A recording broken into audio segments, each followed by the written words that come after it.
Bom dia para quem é de bom dia, boa noite para quem é da boa noite, 93 para quem é de 93. E você está em mais um Bate-Papo Mayhem. E agora, nessa próxima temporada, já somos agora um Boteco Mayhem.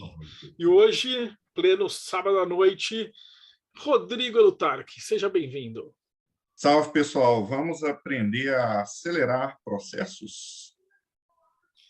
Aê, diretamente dos reinos enoquianos, Ulisses Massadi.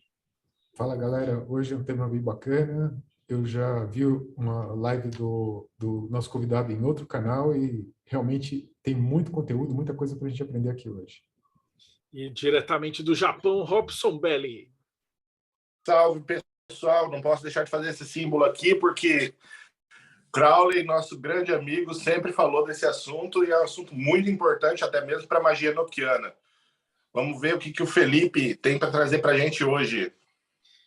Salve. E o nosso convidado ele já veio aqui quando isso aqui era tudo mato. Né? A gente já conversou bastante, mas agora está no novo formato. Então, seja muito bem-vindo de novo, Felipe Bandeira. Agradeço muito o convite, viu, Marcelo? Fico muito feliz e honrado de falar para esse público assim, de pessoas com iniciações e conhecimentos esotéricos, que é muito importante, né, a gente trocar aí informações nessa esfera, que acho que é uma das reservas culturais aí de resistência em relação à ignorância e o caos reinante, né? A gente poder formar contracorrentes, né, de paz e de pessoas esclarecidas, isso é muito importante. Ô, Felipe, eu vou te pedir de novo assim, para você contar para a gente a tua história, porque, como diria o Stan Lee, todo gibi do Homem-Aranha é o primeiro gibi de alguém. E a gente está essa entrevista, para você ter ideia, 327. Então, tipo, tem mais ou menos umas 300 entrevistas entre a tua primeira e essa, né? Então, a galera que pode estar assistindo, tem muita gente nova que está chegando agora, que está pegando um formato novo. Então, eu queria que você contasse para a gente um pouquinho da tua jornada, né, com enteógenos, que eu sei que é longa, mas não tem pressa, e os causos engraçados, né? Como é que você chegou na magia? Como é que você chegou nos enteógenos? E por que você escolheu esse caminho para a tua vida? Bom, eu comecei lá, né, no espiritismo. Minha mãe era da Umbanda, com 15 anos eu via minha mãe baixando o santo, chamava o Exu de mamãe, com charuto na boca, e coisas assim. 17 eu entrei para um centro espírita e com 21, uma sincronicidade incrível, uma livraria, uma senhora portuguesa, tu queres ser o iniciado? Eu disse, eu quero. E aí me dando o endereço da Rosa Cruz, mas eu já era da Rosa Cruz desde os 17 também, mas por correspondência você não sente a força do que é uma iniciação, né? Eu não tinha frequentado o templo, aí entrei para a Ordem Mística de Regeneração e que eu senti o que é uma escola de magia, né? E presencial maravilhosa, e me sagrei sacerdote ali, passei 7 anos. E depois continuei, né? Eu gosto do budismo, sufismo, me interesso muito por religiões, fiz ciência da religião lá no São Bento, né? Sou psicólogo. Né? E aí conheci o Santo Daime em 86. E em 89 eu estava assim, fundando a Arca da Montanha e a Barquinha. Então fundei 2 casas de ayahuasca, né? E fiz muita pesquisa e escrevi um livro, né? Esse livro aqui, A Nova Aurora de uma Antiga Manhã, as surpreendentes diferenças entre as plantas sagradas e as drogas e as propriedades misteriosas dos enteógenos. Foi aí que eu uso o termo enteógeno para poucas plantas, não são muitas não. A escapé não é, por exemplo. Tem outras plantas mágicas, medicinais, maravilhosas e espirituais, mas não colocaria como enteógeno, porque enteógeno eu vi são 5 propriedades misteriosas, né, que eu descrevo no meu livro. Então, enteógeno, essa palavra, primeiro, se usa muito alucinógeno, né? É uma ignorância muito grande, porque alucinógeno é um termo que vem da psiquiatria, e alucinação, e isso não tem nada a ver com essas plantas visionárias, são plantas milenares, né? de uso xamânico, uso terapêutico, uso espiritual, para estar em contato com os deuses, para fins mágicos, às vezes propósitos pragmáticos também.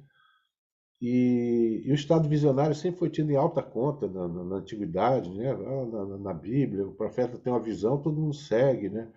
Na tribo indígena, o pajé tem um sonho, tem uma visão, as pessoas respeitam, né? Mas com o advento da psiquiatria, o estado visionário foi posto em suspeição e pela falta de conhecimento dos psiquiatras da psicologia da religião, da experiência mística e assim por diante, isso ficou de lado, né? E a minha formação, assim, então, é psicologia junguiana e transpessoal, sobretudo. Eu conheci um pouco de psicanálise também, e fiz ciência da religião também no São Bento, sem concluir isso, que nem aquele ministro que me entregou a tese, porque a minha tese que eu queria fazer era sobre os mistérios tântricos de Yeshua com Madalena. Aí disseram, você vai ser queimado se você fizer essa tese ali numa universidade católica. Aí que eu descobri o meu sonho de consumo funeral. Eu disse, pô, meu sonho de consumo funeral. Aí o cara, um amigo meu, falou, não, mas aí a gente pega a sua cinza e faz o rapé com você. Eu achei, pô, tá ótimo. Maravilha, que eu faço uma cerimônia, uma festona, me usando como rapé. Você, pô, vou embora feliz pra caramba. Então, essa palavra que foi cunhada por 5 pesquisadores, enteógeno, foi. No meu livro eu tenho um capítulo inteiro discutindo a impropriedade do uso desse termo alucinógeno, que muitos, até mestres meus, pessoas que eu cito, que eu admiro, que eu aprendi muita coisa, que sabem muita coisa sobre o assunto, etnobotânicos e tal, usam, continuam usando, né? Mas é uma palavra que presta um desserviço enorme e eu faço uma crítica bem contundente aí. E aí eles criaram essa palavra enteógeno, né? Tel, Deus, entel, Deus, gen, o advento do Deus dentro da pessoa, né? Isso era usado na Grécia Antiga, experiências estáticas, de êxtase, então eu achei mais própria para você descrever qual o significado dessas plantas sagradas para as comunidades que as utilizam, para os grupos que as utilizam, né? Então, enteógeno vem daí. E aí eu fiquei pensando, né? Enteógenos e magia. Como correlacionar esses dois campos do vivido e do saber, né? Bom, hoje eu comecei, sou neófitíssimo na ordem martinista também, né? Tinha um chamado assim para retomar minha trajetória iniciática e assim estou achando maravilhoso, uma escola incrível e amo muito, estudo esoterismo já há muitos anos, né? Então uma paixão minha também junto com os enteógenos. E aí então como que a gente vai correlacionar esses dois campos, né? Então vou começar tentando definir o que eu entendo por magia, né? E para mim a primeira referência para magia, pensou em magia, é um termo hipercomplexo, pô, tem tratados e mais tratados para falar disso aí, é o Egito Antigo, né? Onde eu situo assim, a mais avançada forma de magia, que é a magia a serviço da osirificação do iniciado, do morto iniciado, do indivíduo que está o candidato à iniciação, né? Ele se tornar um Osíris, uma divindade, né? Eu acho que a principal objetivo da magia é esse. Pessoas usam, eu, por exemplo, na minha ordem via muito magia colocada a serviço de egos mal resolvidos, disfuncionais e muito ególatras. E você quer manipular pessoas, manipular situações, isso aí não me atrai nem um pouco, né? Porque ao contrário, nisso eu sou bem taoísta, né? Você estuda o mundo como ele é, as pessoas como elas são, né? E o que vem para você vem para você, é para vir para você, o que não vem para você não é para vir para você. Eu tenho essa visão bem estoica até, os estoicos tinham essa ideia, né? Bom, então, e no Egito não tinha a palavra religião, né? Existia Reca, que é magia. Tudo é magia, né? E aí Tote, né, o deus mago por excelência, era o escriba dos deuses, o inventor da escrita hieroglífica e o que trouxe as palavras de poder. A palavra, aí um trecho dos encantamentos de saída para a luz do dia, vulgarmente chamado Livro dos Mortos, mas na verdade são encantamentos de sair para a luz do dia que vão descrevendo as passagens do iniciado pelo além, né? É uma espécie de parto, né? Porque a deusa Nut, a abóbora celeste, engole o sol no entardecer e ele viaja por dentro do corpo dela, viagem noturna do sol, para sair pela vagina dela no dia seguinte. Que é muito parecido com as cerimônias enteogênicas. A maior parte das cerimônias enteogênicas, com ayahuasca, as veladas do Tel Nanácato lá no México e no Peru, muitas das cerimônias são à noite, que tem aquele mistério de você ultrapassar a noite e sair para a luz do dia, uma espécie de parto da alma, um nascer de novo, né? Então, muito interessante. E um desses encantamentos é assim: a palavra e o silêncio equilibrados estão em minha boca. Então, daí nós vamos depreender que, assim como na música, né, onde você tem o som, a combinação ótima entre o som, a pausa e o ritmo, tem a fala, que é a palavra plena, e a meditação, o silêncio, né? Estão combinados aí, né? Isso é muito interessante. Todo ano eu faço um estudo sobre os Reis Magos, né? Porque na ordem tem um ritual importantíssimo, talvez dos mais importantes, todo ano, e na Arca eu faço sempre um estudo. E eu encontrei um texto maravilhoso, uma tradição incrível, vindo lá de Adão, de Sete, e muito interessante, onde os Reis Magos são silenciosos. E eu achei curioso isso, cara. Magia é palavra de poder, é símbolo. Como? Aí me veio essa ideia. Através da meditação, você também recebe as orientações, os influxos do divino, né? Então, bem interessante. Então, Isis é a iniciadora, a grande mãe universal, que possui a magia da iniciação. Ela tem ensinamentos que ressaltam que não se deve agir precipitadamente e que a grande obra é um ato de paciência, através de um ritmo solene e calmo, como são os ciclos imutáveis da natureza. Então, tem as cerimônias mistéricas, que o teatro nasceu nas escolas de mistério do Egito e da Grécia. Tem cerimônias solenes onde você encena os mitos e aí tem toda uma solenidade, um ritmo que é também um pouco meditativo, muito interessante isso, né?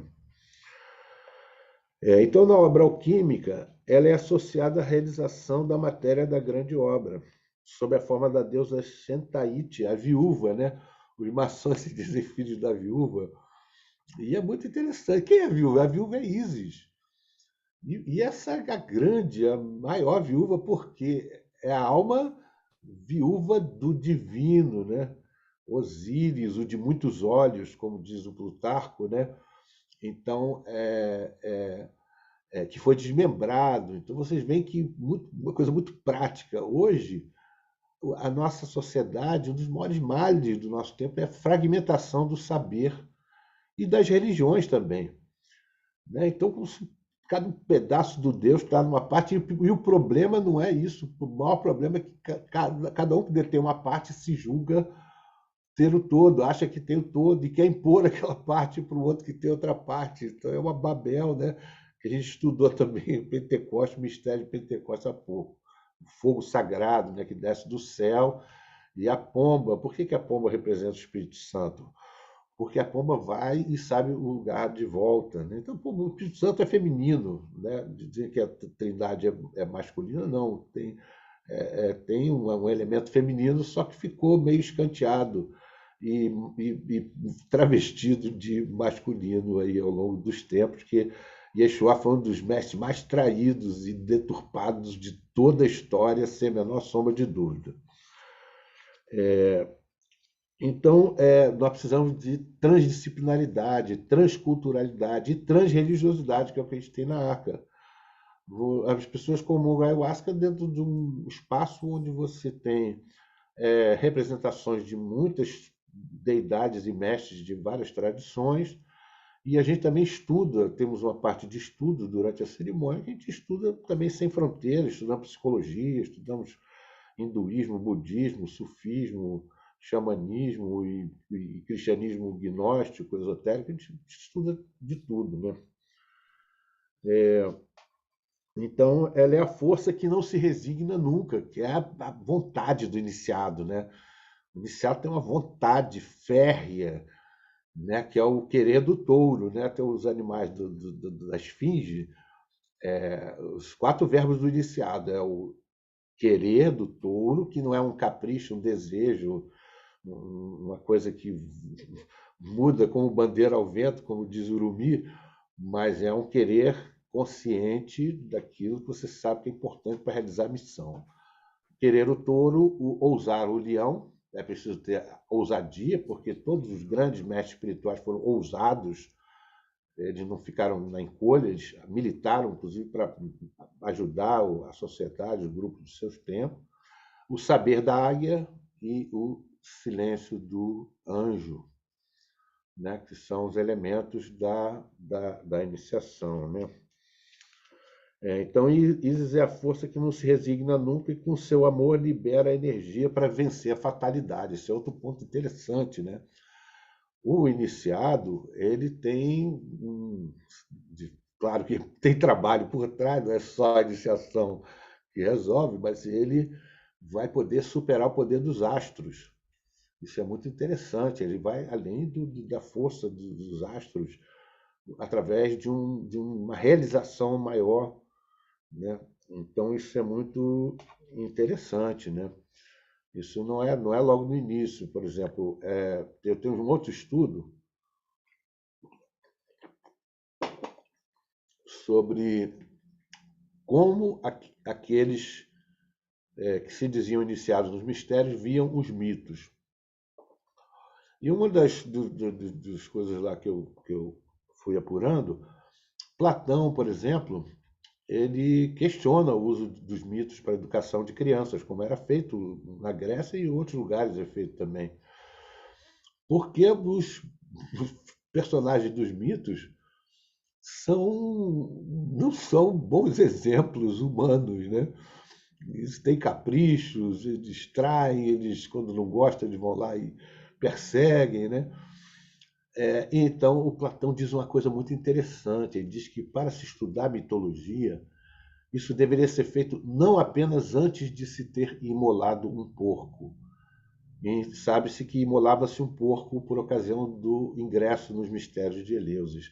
Mas, conclui ele, uma vítima ainda mais preciosa e rara. O que ele quer dizer com isso, na minha pequena compreensão? Ele quer dizer que, para ter um bom entendimento da mitologia, não é nem suficiente ter sido recém-iniciado. Você tem que estar em graus mais avançados para poder tirar proveito daquele material. Porque ele diz, pô, um homem íntegro é muito melhor do que aqueles deuses que fazem coisas muito complicadas, né? Que não são boas referências. Então, achei interessante essa parte. Mas, então, voltando às formas invisíveis, ela tem a ver com as formas invisíveis estão ligadas a Osíris e as visíveis a Horus. E Ísis é vista com as asas sempre atrás de Osíris, né? Protegendo. Segundo os egípcios, o fluido vital de cada ser percorre a coluna vertebral, o que faz das costas a parte do corpo mais exposta a perigos. E quem trabalha com energias sutis, a gente tem trabalho que recebe um monte de pessoas que a gente nem sabe bem quem são, de onde vêm e tal, as intenções, nós estamos expostos a pegar energia negativa. Quem trabalha com magia sabe dessas situações, né? E não só por outras pessoas, não, porque quando você está fazendo um trabalho que vai curando e resgatando as pessoas e retirando os obsessores que estão ali em cima das pessoas, dizia o o presidente do Centro Espírita, que a minha mãe trabalhou, depois ela foi presidente lá, ele dizia, você fazer desobsessão é como desapartar uma briga. Vai sobrar para você vai tomar uns cacetes também, e a entidade fica com raiva, se você tirar ela, ela vai em cima de você. Então a gente tem que ter muita proteção, né? E muito recurso para poder escapar. Então Isis protegia a coluna vertebral do morto, né? E com suas asas ela ativa muitas vezes a vitalidade do Deus, né? A sua sabedoria permite conhecer os segredos das fórmulas de proteção. Ela tem a energia do rejuvenescimento, porque leva as coisas à sua origem, ou seja, ao renascimento. Ela é o trono que se apoia a todo o poder. É ela quem revela os ensinamentos de Tote para conseguir um laço simpático com os mistérios do céu. Então, o trabalho do iniciado é se conectar com os mistérios do céu, né? Então, na realidade, Isis e Osíris atuando em conjunto, ela no papel ativo e ele no papel passivo, como guardiões de potências e dos segredos, ensinam a ciência secreta de Tote. Então, desde épocas mais remotas, o deus Tote, que depois foi relacionado pelos gregos ao deus Hermes, ele foi associado pelos egípcios às funções do coração e identificado até a época ptolomaica com o coração de Ra, o coração do deus Sol, né? Isso é o coração do Criador. Vemos aí a associação da magia ao coração, que evidencia o bom caminho que seguiu nosso mestre Louis-Claude Saint-Martin, que foi chamado a focalizar a via cardíaca, a importância da via cardíaca, da purificação, transformação do coração, é a chave para o bom uso de qualquer tipo de poder e sobre da magia também, né? Tá nesse pacote aí. Então, a via cardíaca para dar proteção e norte aos que são chamados, trabalham, né, com a magia. E para os egípcios, o coração é associado à consciência, não aos sentimentos. É muito interessante, né? A gente tem dois corações, coração Ab ou Ib e coração Hati, tem dois níveis. Então, misteriosamente, quando nós dizemos eu, nós não dizemos eu, né? Nós dizemos eu apontando para o coração. É muito interessante como se ali tivesse o cerne de toda a obra, né? De todo o trabalho mais importante a ser feito. Isso o Guénon vai falar do coração como uma caverna, onde se realizam as transformações e mistérios iniciáticos. Na Rosa Cruz você tem a rosa desabrocha no centro da cruz, que é o lugar do coração. E aí você tem mistérios ligados ao coração aí em muitos lugares, né? Então, é um centro que une os contrários. O coração é sede de duas funções dentro dessa visão do Egito, né? A memória e a imaginação. Graças à memória, o passado se une ao presente. E graças à imaginação, a capacidade de antecipar o futuro, se liga ao presente.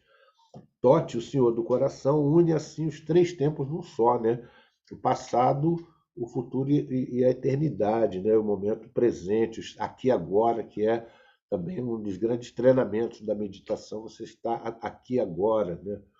Que nós somos muito colonizados pelo passado e pelo futuro. Vou falar um pouquinho daqui a pouco. Então, o coração é intuitivo, enquanto centro imaterial do ser. É o testemunho da vida do homem. Impossível mentir-lhe ou enganá-lo. É o coração, consciência, que permite que os sentidos funcionem corretamente. Segundo a mitologia da cidade de Mênfis, o deus Ptah, que é o deus do verbo, né?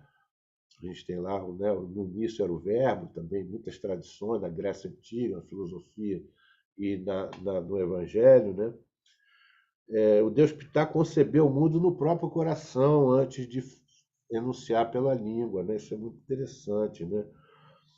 Então, em cada ser consciente desperta um coração herdeiro do coração divino. Acho que talvez o nosso principal, né, trabalho seja tornar o nosso coração um coração divino. É interessante, me lembro agora, para os astecas, ele chamou o coração Iolotl.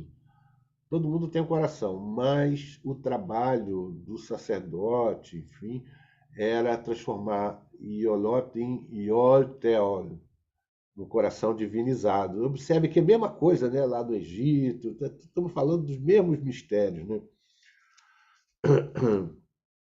Então, o receptáculo da força divina, o coração responde pela retidão do mago perante seus juízes, aqui e no além. Então, a qualidade da prática mágica está estreitamente ligada à qualidade do coração.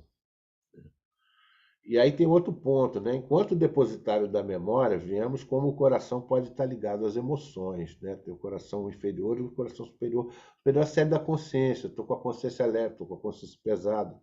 Isso é uma bússola muito importante para nós, independente das regras externas, né?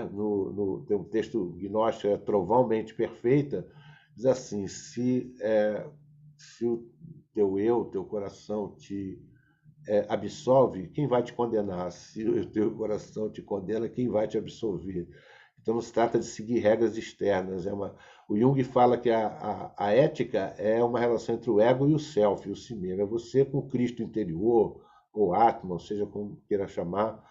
No budismo, a criação da bodhicitta, do coração iluminado, é a chave para você alcançar a iluminação. Coração compassivo e sábio também, né? Mas na memória nós deparamos com o depositário das sementes de traumas, padrões disfuncionais do passado, dessa e de outras vidas. Eu também trabalho com terapia de vida passada, terapia regressiva. E ali também encontramos as distorções operadas pelo passado na imaginação. A imaginação, às vezes, fica muito deturpada por conta do passado, com medos de coisas que vai acontecer, né? Vou ficar na sarjeta, tá. Então, uma das lições da terapia regressiva, que a gente já vai aprendendo ao longo do tempo, é que muitos medos que as pessoas têm não é do que vai acontecer, é do que já aconteceu. Aquilo, a pessoa ficou presa numa vida passada, e aí ela tem que, às vezes, acessar para dizer: olha, você já passou por isso. Talvez você não tenha aprendido a lição, porque quando você aprende a lição, o livro da vida vira a página e você vai ter outras lições novas para aprender. Então a pessoa ficou presa ali no que, né, o disco quebrado, né? Então as perspectivas de um futuro disfuncional e sombrio, aspirações egóicas, tudo isso tá ligado é uma imaginação ligada ao passado, né, que não está bem resolvido, né? Então é preciso primeiro libertar a imaginação da sua colonização pelo passado, o poder do passado, para que ela possa conceber um futuro realmente melhor, tangida pelas forças do supraconsciente e do self, do si mesmo, Cristo interior, Atman, né? Mente búdica, enfim. Para então redimir o passado. É essa mente que vai redimir o passado, né? E a mente que o sustenta, a mente que sustenta esse passado tem que ser transformada, transmutada, né? Esse chumbo em ouro, né? Ali deve se dar a grande batalha, nosso Kurukshetra, da Bhagavad Gita, né? Essa batalha pessoal, individual, que também ocorre, como o ensino Paramahansa Yogananda, na coluna vertebral. Ele vai fazer a interpretação da Bhagavad Gita com uma batalha interna, dois exércitos dentro da gente brigando, nossos eus inferiores com os eus superiores, né? E para poder, para a gente chegar num patamar novo. Por isso, no meio do campo de batalha, o Krishna começa a ensinar os vários tipos de yoga. O que é isso? Vários tipos de religação, de volta, de conexão, né? E no último, lá para o final da Bhagavad Gita, ele vai dizer: olha, agora você abandone os dharmas, os rituais, tudo, e se renda a mim. O que ele quer dizer com isso? É que vai chegar uma etapa em que a relação com o divino é direta, né? Então você já não está mais tão assim pressionado por regras e por leis e por coisas, porque a própria lei já está em você. Você é o Dharma personificado, né? A lei cósmica personificada. Bom, e onde entram os enteógenos aí? Já é o primeiro gancho, né? Uma das propriedades misteriosas que eu observei, né, na ayahuasca, partindo da ayahuasca e estendi para alguns outros enteógenos, é a propriedade de confrontar a sombra, ajudar a pessoa a confrontar a sua sombra, aquilo que ela não está em boa consciência, né? Ao mesmo tempo, dar vontade da pessoa de se purificar, de se limpar, de se transformar. Não tem nenhuma droga sintética, psiquiátrica, que nem chegue perto disso, né? Então, eu espero ter provado no meu livro que essas plantas configuram uma farmacologia muito mais avançada do que a farmacologia moderna, né? Que tem surpreendido muitos antropólogos. Como é que os caras sem microscópio, sem isso, sem aquilo, como é que eles foram descobrir plantas com propriedades tão incríveis, né? E também tem a propriedade de ensinar, né? É uma planta que ensina sem o mestre exterior, né? É um aprendizado direto. Aí você entende, usando Jung, né? É uma relação entre o ego e o self. Então, o próprio eu divino, o próprio Atma, o Cristo interior que ensina, né? É o pedagogo, mas também tem contato com seres de outras dimensões, e guias e mestres que também ensinam, né? Tem um pouco de cada uma dessas coisas. Felipe, deixa eu te perguntar um negócio. No Egito, que plantas que eles usavam para esses rituais? E na Grécia, depois eles usaram as mesmas, pegavam outras? Quais que eram as Caramba, preferidas da meu galera? amigo, isso é a pergunta de $1 milhão, eu não sei não. Eu só posso dizer o seguinte, pelo que eu ouvi falar, a iniciação na Grande Pirâmide, 3 etapas. Primeiro, a descida do iniciado na Câmara Subterrânea, a obra em negro, o Nigredo. A segunda etapa, os mistérios menores, os mistérios de Ísis, os mistérios lunares, que é a obra em branco, que é a purificação, né? E a etapa final é a etapa que o iniciado subia para a Câmara do Rei. Nossa, eu tive lá, é uma acústica incrível. Nunca teve sarcófago, é óbvio, porque aquilo não é túmulo funerário, é um templo ritualístico, certamente. E então o iniciado era deitado ali, a iniciação dos mistérios maiores, mistério Pai Osíris, a obra em vermelho, é feita no astral. Pelo que assim, as informações que eu tive, o iniciado ficava 3 dias no astral, fora do corpo. Bem, aí depois, cavando por outros lados, porque se eu gosto dessa coisa da transdisciplinaridade, por causa disso, né? A gente começa a ver algumas conexões bem interessantes. Na África você tem um enteógeno, o iboga, que eu nunca experimentei. Assim, foi estudo mais bibliográfico e tal. E a iboga tem rituais parecidos com o do Daime, da Ayahuasca, que são celebrações na igreja, o pessoal dança com música e tal, faz trenzinho, é muito maneiro, mas tem umas dimensões iniciáticas também, de banhos, coisa um pouco parecido com o candomblé. Mas a iniciação do iboga a pessoa vai lá, toma uma overdose de iboga e fica deitado e sai do corpo e fica sendo cuidado pelos anciões ali. O cara começa a voltar para o corpo, eles dão umas overdoses de iboga para catapultar de volta. A iniciação é assim. Aí eu fico pensando que o Egito eles conheciam plantas de muitos lugares, certamente, né? Na Grécia, mas eu queria saber, tem o Lotus azul, tem algumas coisas, mas eu acho que é mistério. Muitos papiros aparecem plantas, eles dando plantas, e a planta é muito presente, né, na iconografia das divindades, dos iniciados e tal. Na Grécia, você tem no mito de Deméter e Perséfone, foram encontrados vasos com cogumelos, e se pensa que, assim, uma das hipóteses do Kikeon, que é uma bebida sagrada que os iniciados em Eleus tomavam, por rituais com, sei lá, 2.000, 3.000 pessoas, é uma coisa incrível, né? Mas tinha uma preparação antes e membros da sociedade toda, tinha filósofos incríveis, tinha teatrólogos né, militares, tinha de tudo ali. E ali você tem, no mito de Deméter e Perséfone, primeiro ela está colhendo, quando Perséfone é raptada, ela está colhendo narcisos, né? na beira do abismo, de onde vem a palavra narqué, narcótico. Que a maior parte, todos os psicoativos da farmacologia moderna, praticamente todos já eram conhecidos há muito tempo, né? Todas essas tradições ancestrais já têm um conhecimento incrível de plantas para muitos propósitos. Então, eu suspeito que nos mistérios ali eu tinha a possibilidade de ter alguma coisa ligada aos cogumelos, como a papoula, né? Certamente eles tinham formas de preparar que a gente se perderam, porque os vinhos da antiguidade não eram vinhos comuns, eram vinhos feitos à base de plantas também. Tinham plantas, né? O vinho de Dionísios, e o vinho de Jesus também, de Yeshua, pode ser sido.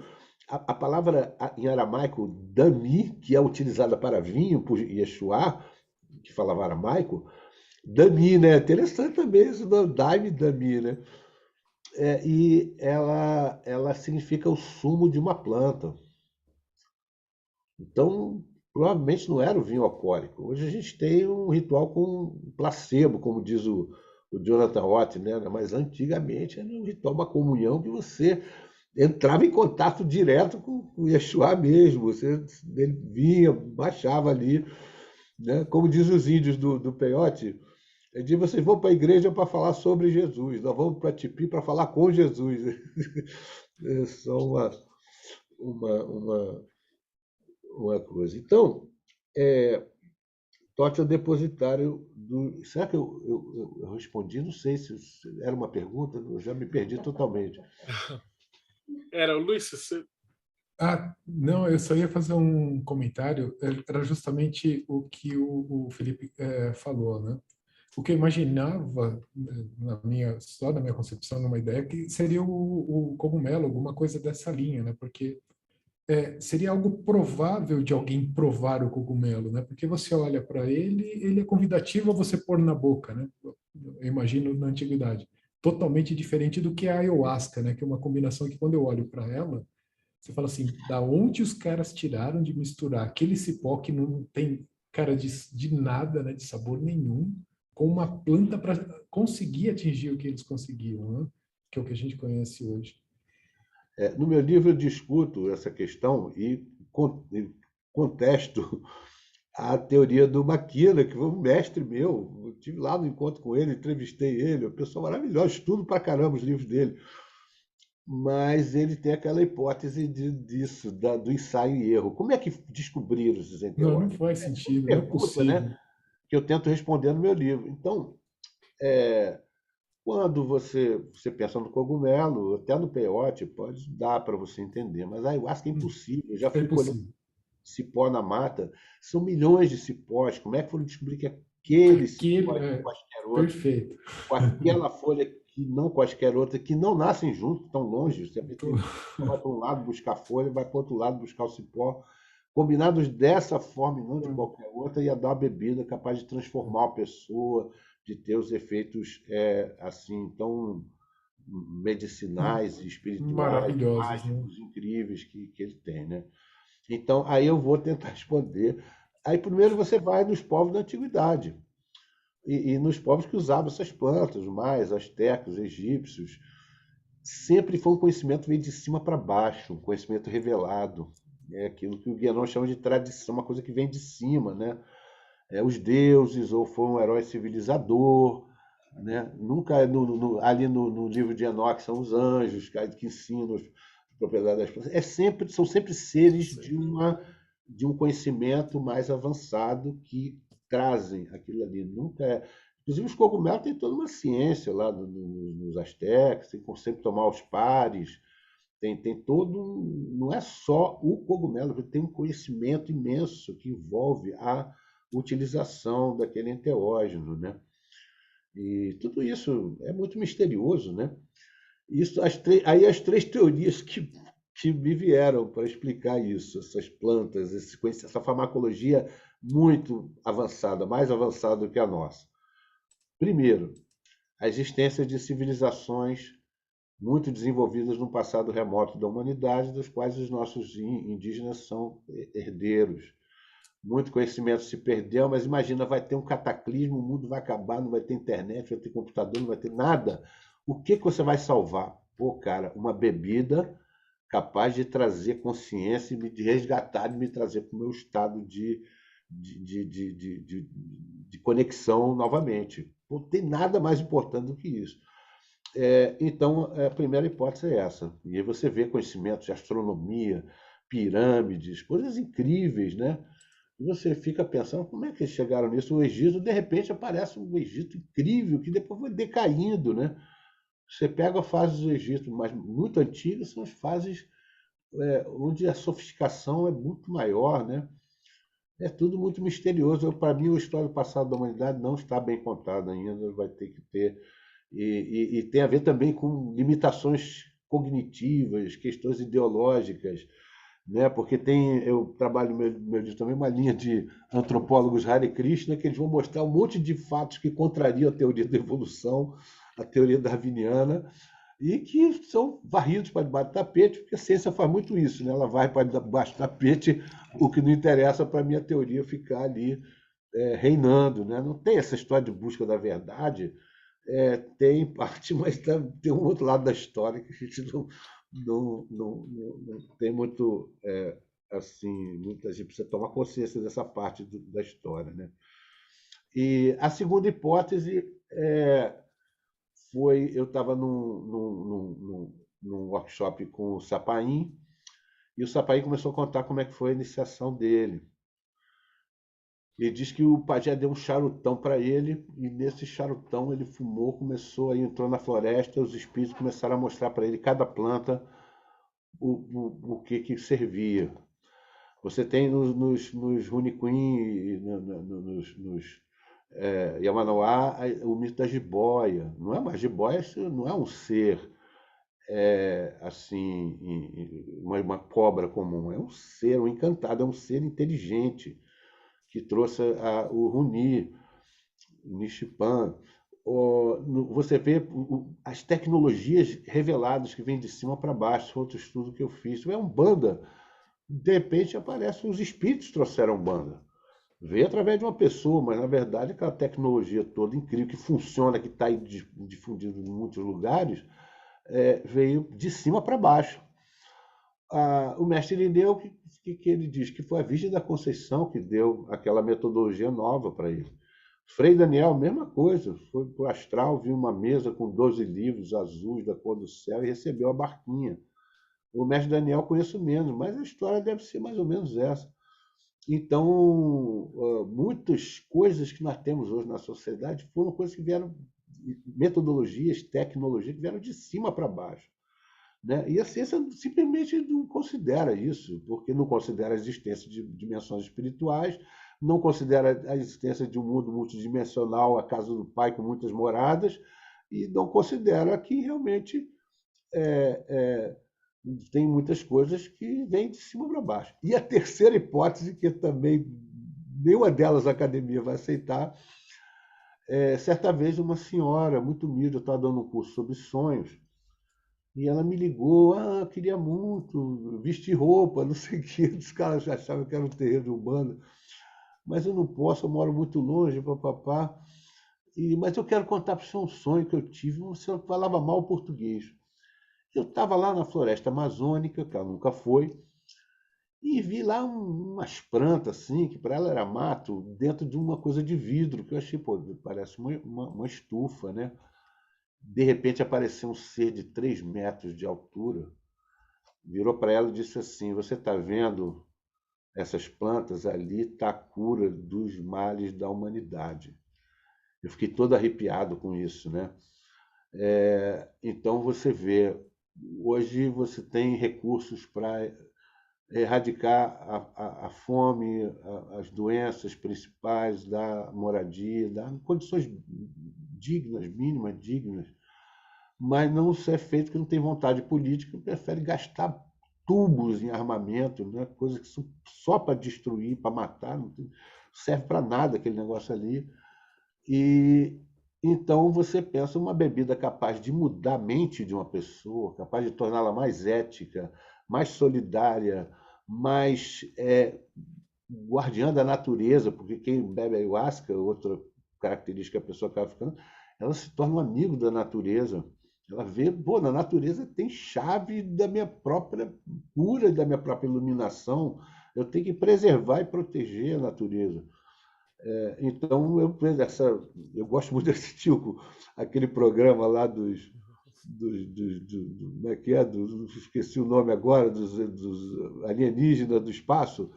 E você tem muitas evidências, eles forçam um pouco a barra, são meio reducionistas, tem coisas que têm a ver com entidades do plano invisível, que tem outras coisas ali, mas tem algumas coisas que eles apontam que, cara, para mim é implacável a ideia de que a Terra tem sido visitada por seres extraterrestres há muito tempo, né? Então, também suas hipóteses são todas fantásticas, né? Robson, É mais algum comentário, mas talvez um pouco tardio já, falando da questão de que o erro do homem moderno é acreditar que nós hoje somos mais evoluídos do que nossos ancestrais, né? Nós tendemos a acreditar que hoje somos mais evoluídos, talvez tecnologicamente, mas mesmo em tecnologia, muitas vezes a gente observa que nós perdemos técnicas que, por exemplo, de construção ou de outras coisas que tínhamos no passado que até hoje a humanidade não consegue fazer. E achar que os nossos antepassados, achar que essas pessoas da antiguidade eram ignorantes é um erro crasso, né? É um erro muito feio que o pessoal costuma ter. Então, a gente não consegue conceber hoje como, por exemplo, misturaram essas duas ervas para obter a ayahuasca, no caso, né? Assim como também a gente não consegue explicar muita coisa, como as pirâmides e entre outras coisas que ficam aí como incógnitas por muito tempo, né? E o homem moderno, em seu grande conhecimento técnico, ainda olha para essas coisas e fala, como? Aí o nosso amigo traz a ideia de algo revelado, e a gente tem em grimórios inúmeros a revelação por anjos, que são, de certa forma, extraterrestres, né? Não são seres do nosso plano, então são extraterrestres. E aí a gente vê toda essa questão sendo dita aqui, e a galera deveria levar esse assunto bem a sério, porque realmente é algo que está aí e a gente não pode simplesmente fechar o olho e ignorar. Era mais um comentário, mas o nosso amigo já tinha complementado até isso aí. E sensacional. Os encantamentos Saída para a Luz do Dia, por exemplo, Livro dos Mortos, aquilo é um tratado de psicologia transpessoal. A psicologia transpessoal está conseguindo juntar o Oriente com o Ocidente, o futuridade com o passado, remoto, ancestral, e trazendo novos mapas muito amplos, que são os mapas que eu trabalho no meu consultório, na atividade didática, assim por diante, né? Aí, voltando aqui à história aqui, o Deus Tote domina a serpente com ambas as mãos, convertendo-a em seu cetro, né, que é o símbolo da medicina inicial, era uma serpente. Depois tem o caduceu com as duas serpentes, né? E assim ele pode dar forma ao universo. Aí tem o cajado de Moshe, né, de Moisés. É muito interessante aquela passagem do cajado de Moisés, porque ele foi iniciado no mesmo conhecimento dos sacerdotes egípcios. No entanto, ele vence aquela disputa de magia, né? Por quê, né? Além, claro, ele tinha uma missão, não é só porque o Deus dele é mais forte, não é, eu não vejo dessa maneira. Ele tinha uma missão. Então, quando você tem uma missão, as forças superiores vão e abrem caminho para aquilo acontecer, né? Então, ele vence a disputa de magia com os sacerdotes egípcios, mostrando que na contenda o mais conectado com o divino leva a melhor, a sua magia é mais poderosa que a conexão dele com o divino. Certamente a pureza de intenções do seu coração era maior do que a dos sacerdotes, não que a magia fosse maior, né? E assim como São Pedro vence Simão o Mago, eu não sei se essa história veio da Igreja Católica ou não, eles iam puxar brasa para a sardinha, como fizeram muitas coisas, né? Ao contar as histórias, mas tem uma disputa lá de Simão Mago com São Pedro, e que São Pedro leva melhor, mas aí a interpretação seria isso, pela força do Espírito Santo, né? Porque ele teria aí assim, um propósito talvez mais elevado, mais rendido, enfim, assim por diante. Então, o Totti é aquele que domina o que é potencial e faz com que as coisas passem do virtual ao estado de realidade concreto. Isso, Hermes é o senhor dos caminhos, né? Que integra os 3 planos do nível: Lua, Sol, Terra. Né? O Mercúrio, o símbolo do Mercúrio é o Sol, a Lua em cima e a Terra embaixo. E na tábua de esmeralda, o Sol, seu pai, a Lua, sua mãe, a Terra embalou em seu ventre, né? Precisamos desses 3 níveis para o Opus, né? Que pode ter a ver com aquela iniciação egípcia que a gente falou, né? Mistérios lunares, mistérios solares e mistérios telúricos. Então, Totti é o escriba que elabora as formas sagradas, outorga a palavra e a imagem às coisas. E seu nome contém todos os nomes, todas as luzes, todos os poderes. A gente vê esse tema da busca da palavra perdida, né? É muito interessante. Eu estava comentando hoje, com uma amiga, que você tem um evangelho apócrifo que está lá Jesus falando: 99 é o número da mão esquerda. Quando ele se torna assim, ele passa para a mão direita. O que significa isso? Tem a parábola da ovelha perdida, a 100ª ovelha, que o pastor larga as outras para buscar aquela. Então é muito interessante. Eu fiz a seguinte leitura: a água, quando você está aquecendo, 99 graus ainda é água. Quando ela entra para o 100, ela se transforma numa outra coisa, representando a mente que vai elevando e chega uma hora que se ilumina, né? E também no mundo islâmico, Allah tem 99 nomes que são conhecidos, mas existe o 100º nome que ninguém quase conhece, porque o mistério do 100º nome é para pessoas que aquilo não pode ser usado em benefício próprio. É um poder que só pode ser usado em benefício da humanidade. Então, é a chave de todos os outros nomes, certamente, né? Então, é ele quem escreve os resultados do juízo do defunto, o iniciado no além, que se apresenta diante do tribunal de Osíris. Aí o tribunal de Osíris, a famosa psicostasia, né?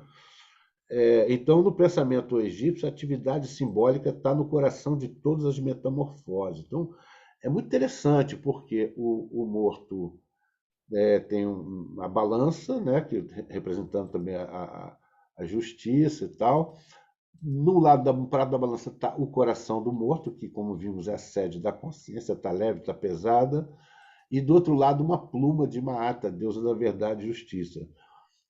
Geralmente não estava, né? Mas aí Totti, sob a forma do babuíno, dava uma ajudinha. Ele tem a forma de Ibis, que está ali anotando o julgamento, e o babuíno, que está ali dando uma ajudinha para o iniciado poder passar na prova, né? E aí é muito interessante, porque depois do tribunal, então, havia a osirificação do morto. Quer dizer, o poder maior da magia só era dado para quem passou nesse julgamento, fez a confissão negativa, que era muito mais. Tinha um amigo meu, Rosa Cruz, que dizia: pô, aqui tem 10 mandamentos, a confissão negativa são 42, o negócio, a peneira é mais estreita.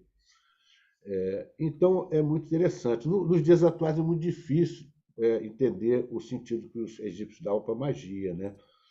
Herdeiros da cultura das religiões do livro, a magia nos parece um desvio perigoso da prática espiritual, uma busca de poderes pelo poder em si, né?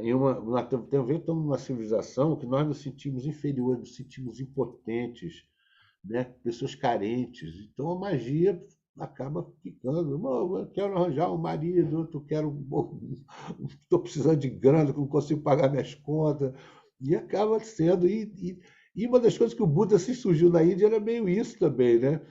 Quero abrir os caminhos, aí vai lá, dá oferenda para Ganesha, o outro bota Balakshmi, porque eu quero prosperidade. Tinha um certo negócio aí com os deuses, né?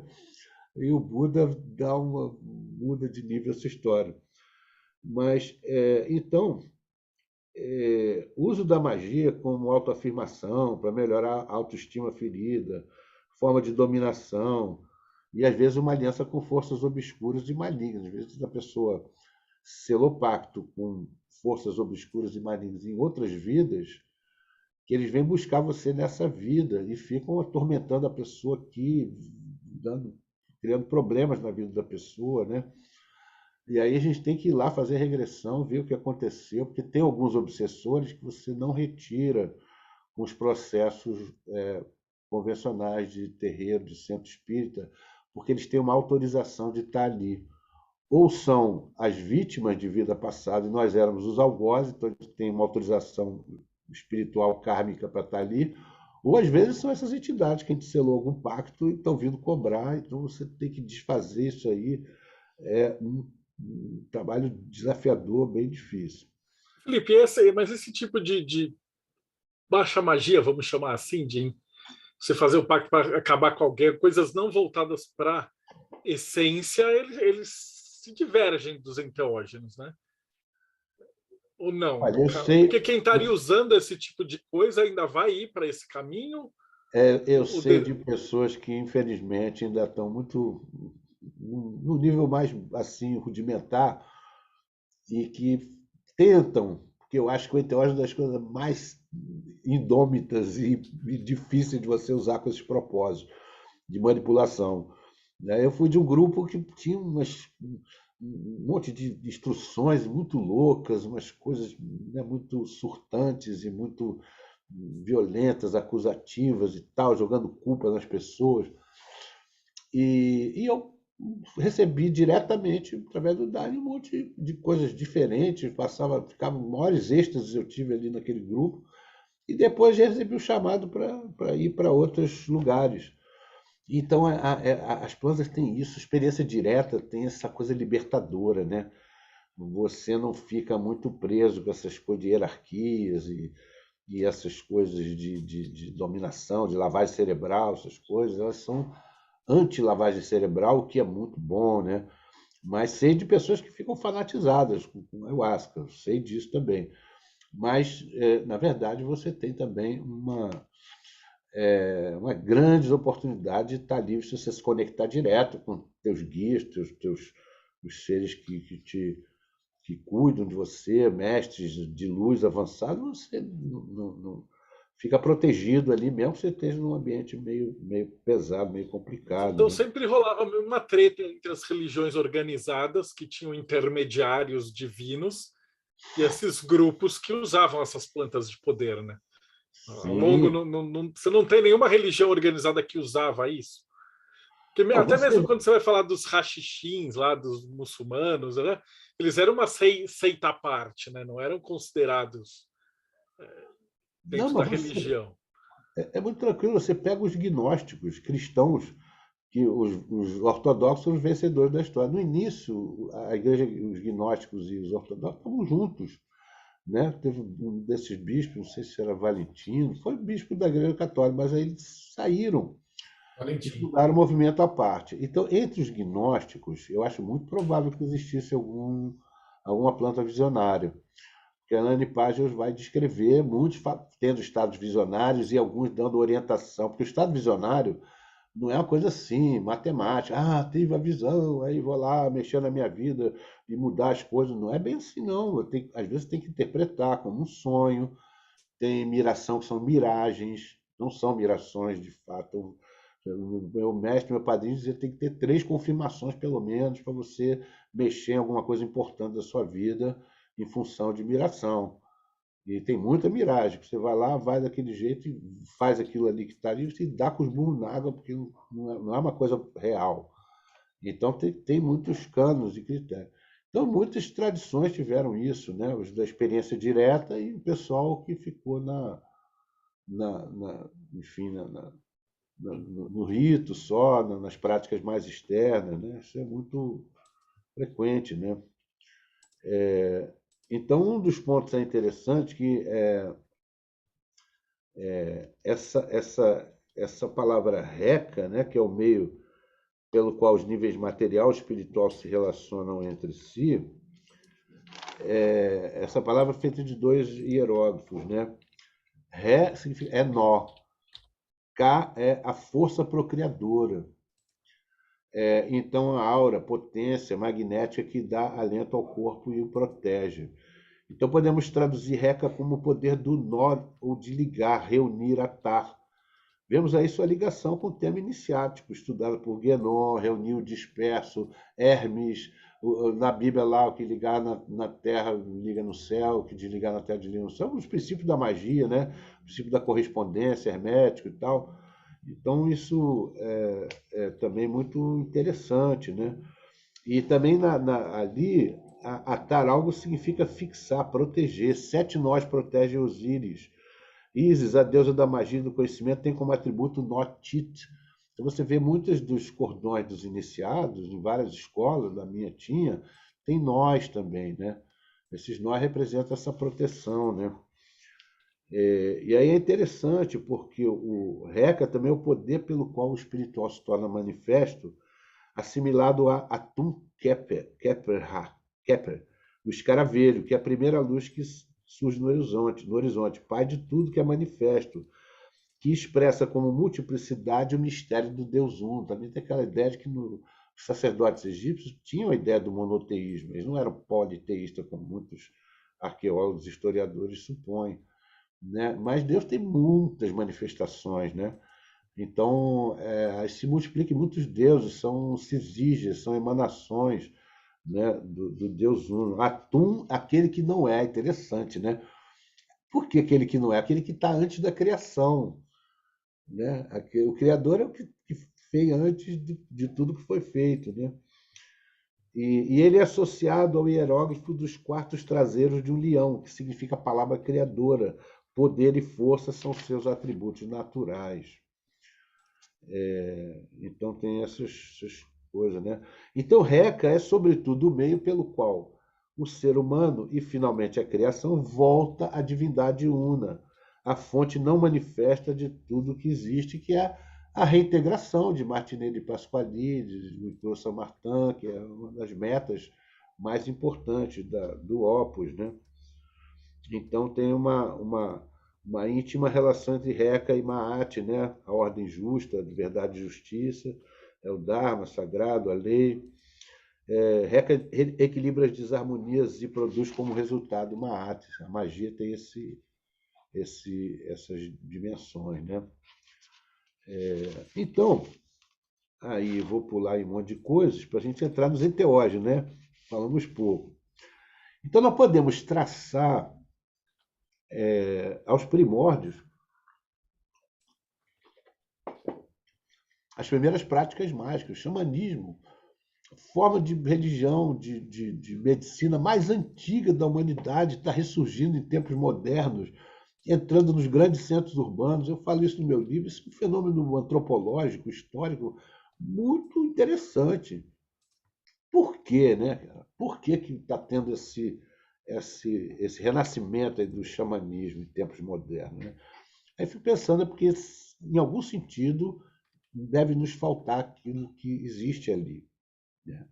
O homem moderno vai farejando, se sente dissociado, dividido, separado, desconectado, e vai procurando, farejando intuitivamente, onde tem uma dimensão que as coisas estão mais interligadas. Então, você vê no xamanismo o espírito, natureza, vida prática com dimensões transcendentes, arte com pragmatismo, está tudo interligado, né?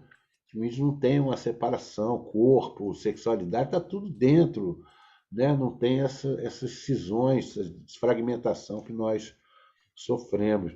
E aí, no Congresso da Associação Transpessoal Internacional, que eu tive em Manaus, lá muitos anos atrás, 94, sei lá, eu abri uma mesa com outros grandes mestres meus, né? O Ralph Messner, o Luna, acho que o Charles Grob estava, só as feras todas aí, pessoas que eu admiro pra caramba e tal. O Luna é meu amigo, foi muito gentil comigo. E aí, a minha fantasia, né? Porque eu não tive coragem de fazer isso, não. Era abrir com um cocar, né? Mas eu não vou fazer isso, não.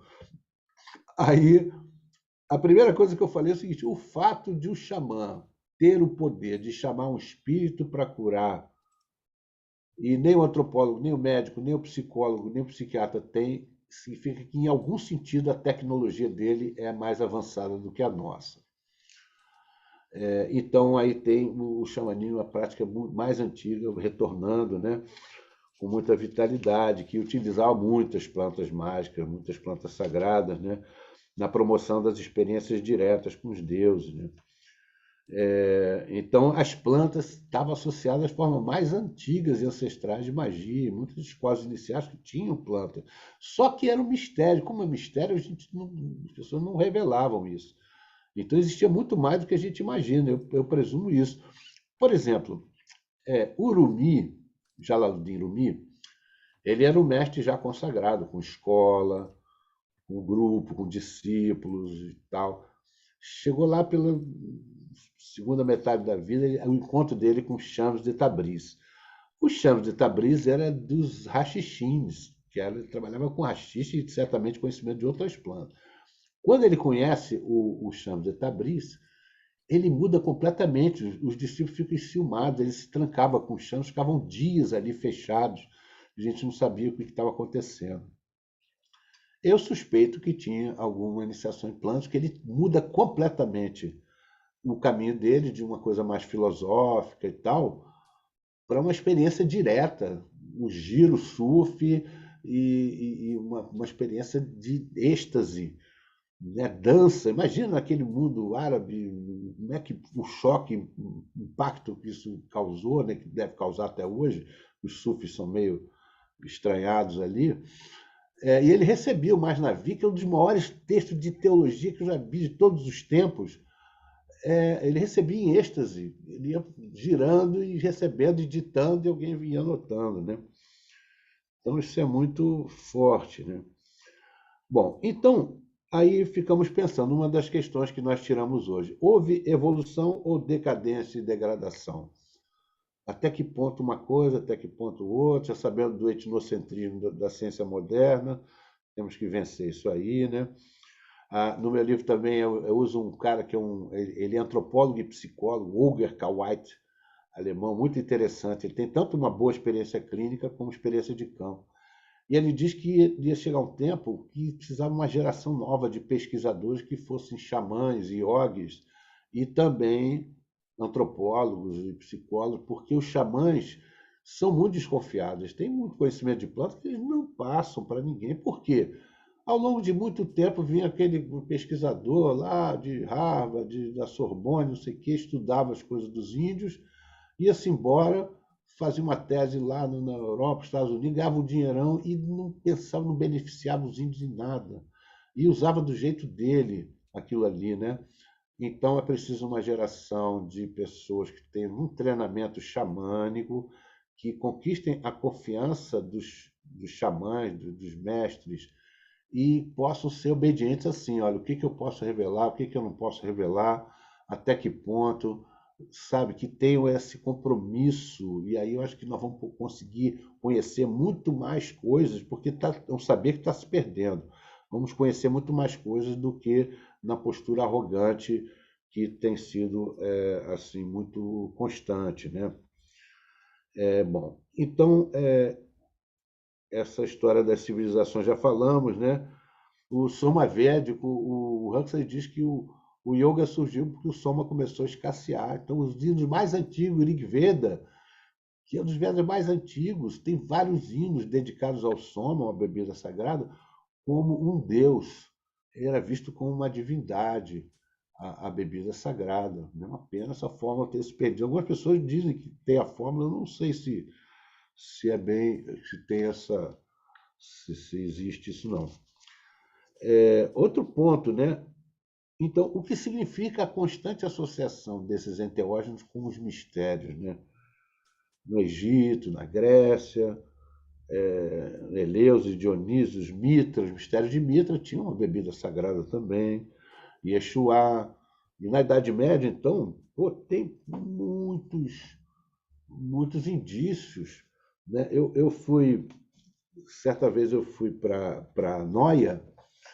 Eu estava lá, fui fazer um congresso sobre psicoativos e tal, na Espanha, e depois eu aluguei um carro e fui para Santiago de Compostela, e aí depois fui para Noia. Noia é a cidade que se diz lá, tem coisa de que Noé teria atracado a arca em Noé. Eu, que eu sou uma espécie de Noé moderno, lá fui eu. Eu cheguei lá, não sabia de nada, não tinha guia, não conhecia nada. Não conhecia... E eu, por puro desamparo, tinha uma morrinha assim, muito baixinha, uma parte mais alta, com uma igrejinha pequena lá em cima. Aí lá fui eu olhar a igreja, que eu gosto de ver igreja e tal, coisa, lugar que eu me sinto bem. Aí eu entrei, tá. A igreja você atravessa do outro lado. Quando eu saí do outro lado, era um. Eu parecia que me transportei no tempo. Era um pátio medieval, cheio de cara, deve ter tido festa, pode ter sido queimado gente aqui. Nossa, isso aqui tem história que não acaba mais. Quando eu me volto para ver o pórtico, o lugar de onde eu saí, era muito interessante, porque era um, não sei se é baixo relevo ou alto relevo, que apresentava Jesus no centro, né? Reclinado assim, parecia aquelas cadeiras da União do Vegetal, com os olhos semicerrados, e metade dos apóstolos de um lado, metade dos apóstolos do outro, e eles pareciam estar em estado visionário, e em cima deles, de cada um deles tinha um anjo. Um estava um anjo com o livro aberto, outro estava um anjo tocando violino, outro estava um anjo tocando trombeta, e cada um. E disse, cara, é isso que acontece no nosso trabalho. A gente está aqui embaixo, bebemos ayahuasca e vem os seres de luz, vêm ajudar a gente e vêm trazer intuições, revelações, e, né, expandir nossa mente, né? Então achei isso Muito muito louco. interessante, né?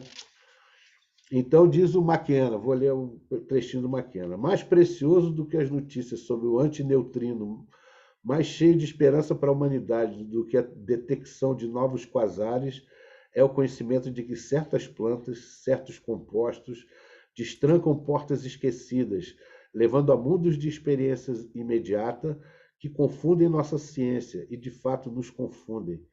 Adequadamente entendida e aplicada, essa informação pode se tornar uma bússola que nos guie de volta ao jardim perdido das nossas origens. Achei muito interessante essa frase.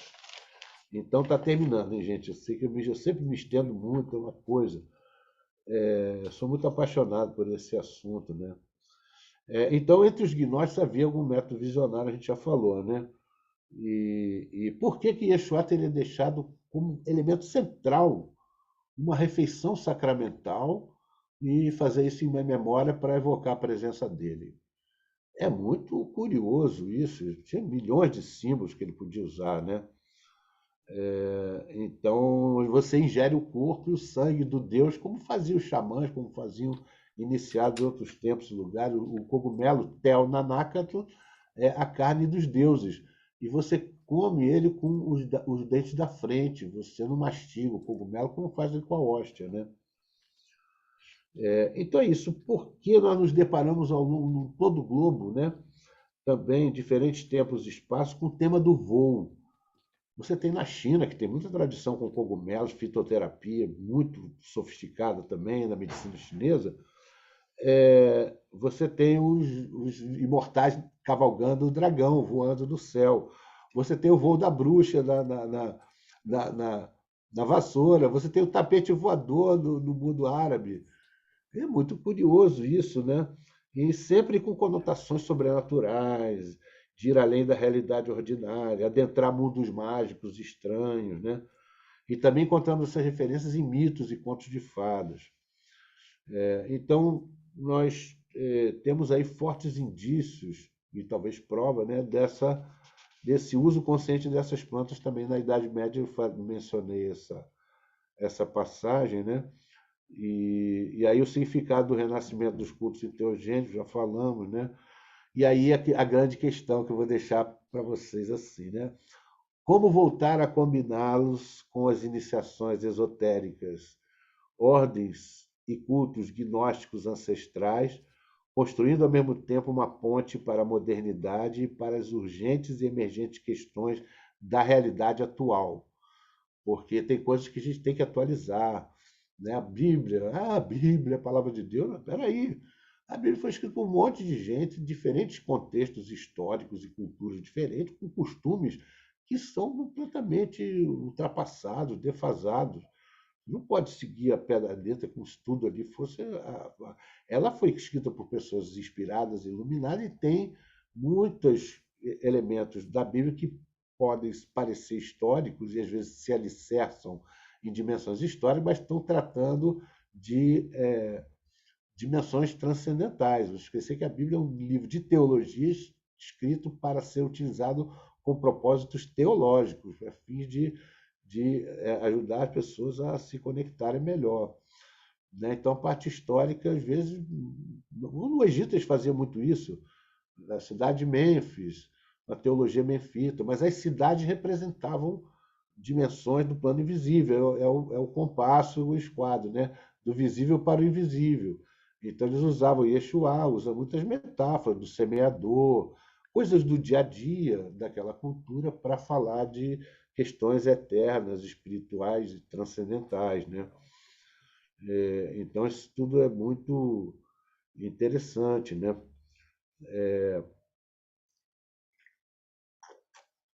Como podem os enteógenos ajudar as ordens iniciáticas a caminharem mais eficazmente por uma experiência direta com o divino, acelerando o despertar do iniciado?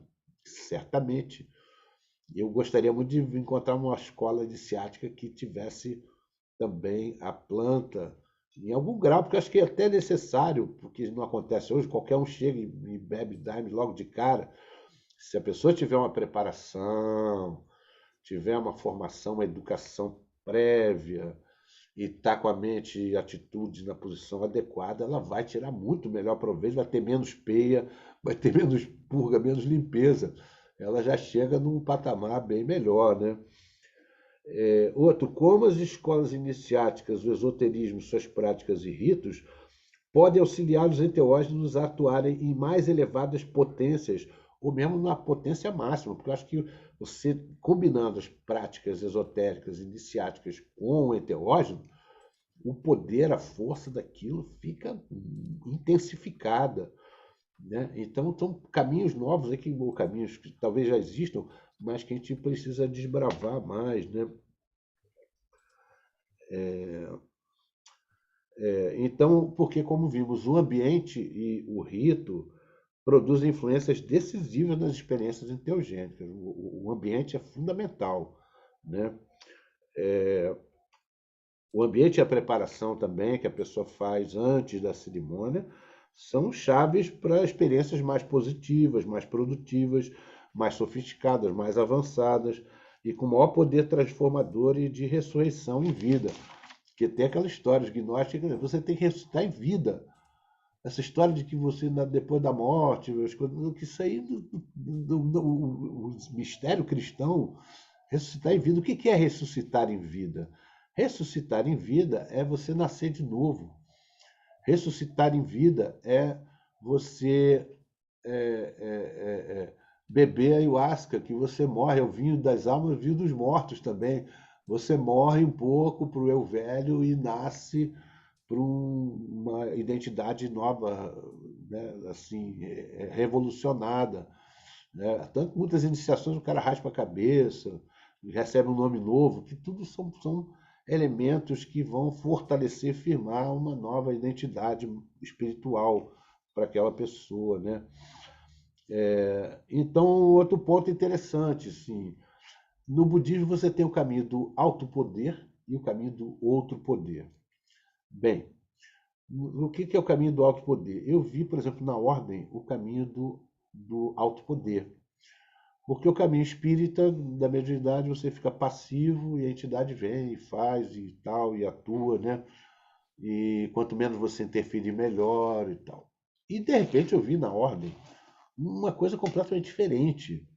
Né? Eu vi ali o iniciado estudando os chakras, estudando as glândulas, estudando o prana, como você qualifica o prana, como você dá passe, como você para que serve cada passe, cada cor do prana, como você faz vários procedimentos para você dar passe sem entidade.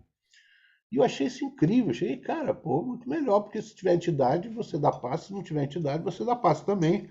Isso é muito interessante, né?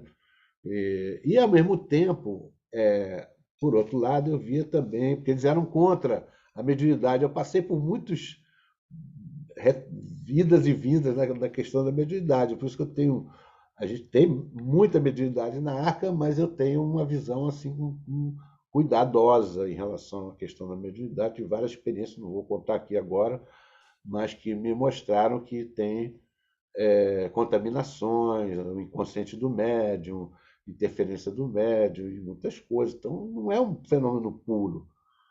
Se você partir desse pressuposto, está legal, você vai ter aquilo que foi falado para você, não é a palavra de Deus, não é a entidade que está no outro plano, que está vendo mais do que todo mundo e que disse, e você vai ter que seguir aquilo à risca, né? Você tem que dar certos descontos, né? Isso é uma coisa importante da gente ter a clareza para poder até aproveitar e se beneficiar da mediunidade. E eu vi que na ordem tinha mediunidade também, só que com aquele templo fechado, com aquele rito todo, aquela energia de magia, as entidades que vinham eram entidades de uma hierarquia maior.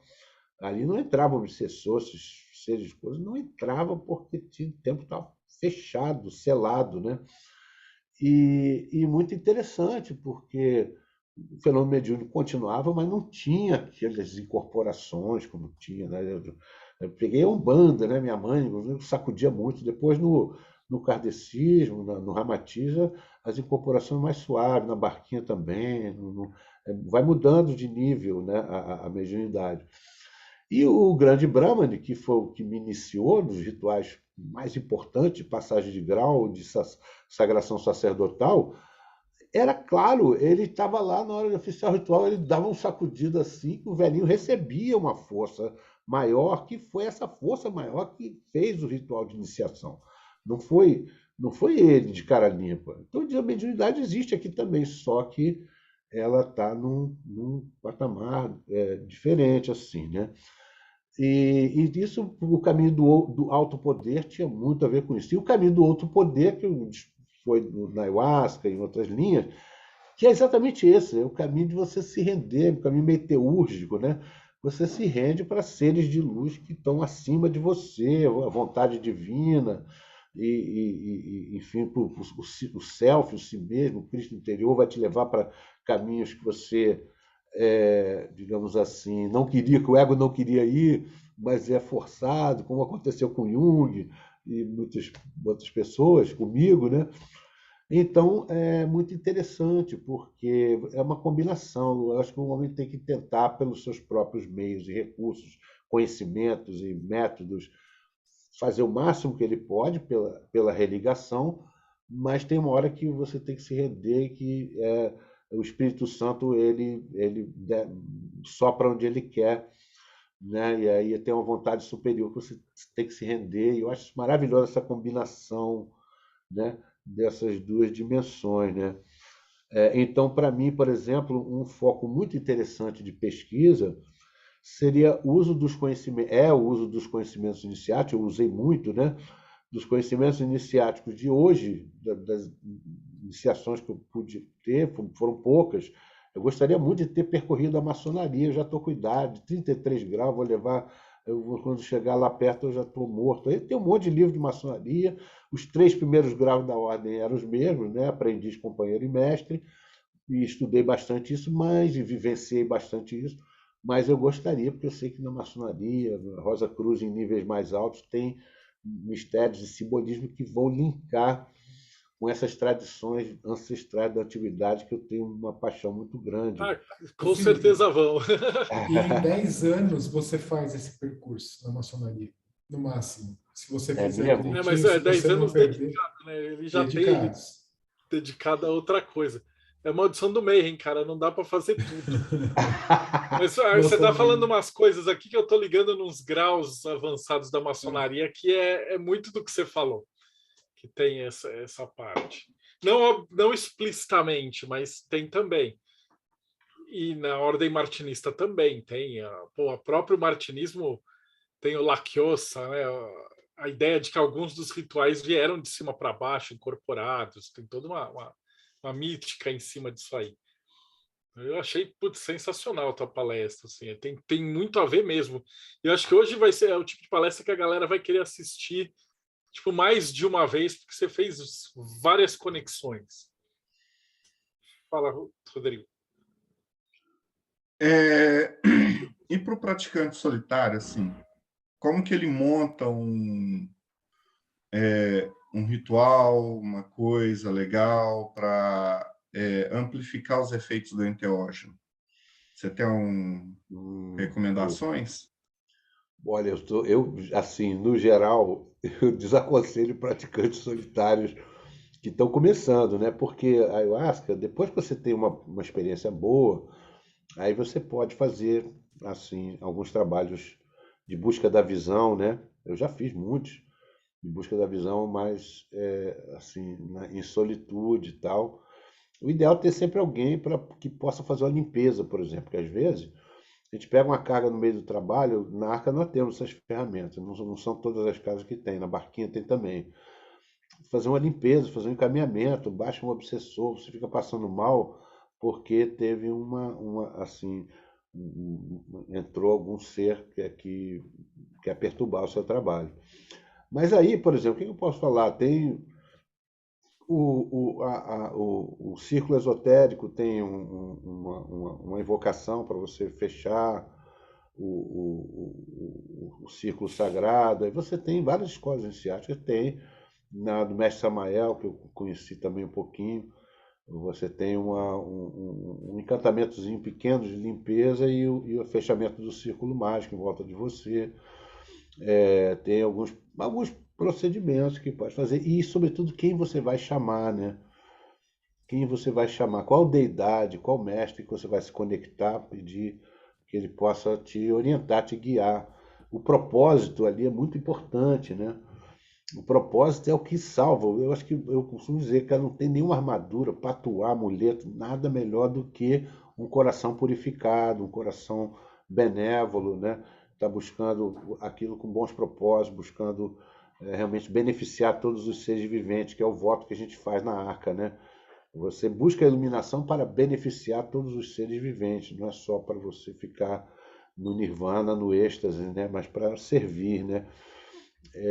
Então, se você tiver com a mente na posição adequada, aí você chama figuras que protejam, que deem proteção, seu anjo da guarda, tem orações para o anjo da guarda, se você achar. E tem muito, eu gosto muito de trabalhar com a linha da pessoa.